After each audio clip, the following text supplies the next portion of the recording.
سامان، اپنی چارکول کی چھڑیاں اور ایک کمپاس جو اکثر جنگل کے قریب بے ترتیب گھومتا تھا۔ سب سے اہم بات، اس نے ایک چھوٹی چمڑے کی بائنڈنگ والی ڈائری اپنی دادی کی کو مضبوطی سے پکڑا۔ اس میں نہ صرف گاؤں کی پرانی لوک کہانیاں تھیں بلکہ عجیب نباتات کے پراسرار خاکے اور جنگل کے مزاجوں کے بارے میں تقریباً شاعرانہ نوٹس بھی تھے، ایسے اشارے جو اکثر منطق کی نفی کرتے تھے۔ جب فجر نے آسمان کو گلابی اور سرمئی رنگوں میں رنگا، زارا سوئے ہوئے گھروں کے پاس سے چپکے سے نکلی اور سرگوشیاں کرتے جنگل میں داخل ہوئی۔ وہ فوراً ٹھنڈی ہو گئی، اکھیون کی آوازیں پتوں کے ایک موٹے پردے کے پیچھے ماند پڑ گئیں۔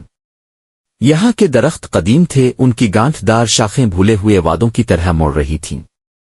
سرگوشیاں وہ اب اونچی ہو گئی تھیں، ایک نرم تقریباً مدھر گنگناہٹ جو اس کی ہڈیوں میں گونجتی محسوس ہوتی تھی۔ اس کے کمپاس کی سوئی اپنی فطرت کے مطابق بے ترتیب گھوم رہی تھی، لیکن زارا نے اسے نظر انداز کیا، اس کے بجائے اپنے اندرونی کمپاس میں محسوس ہونے والے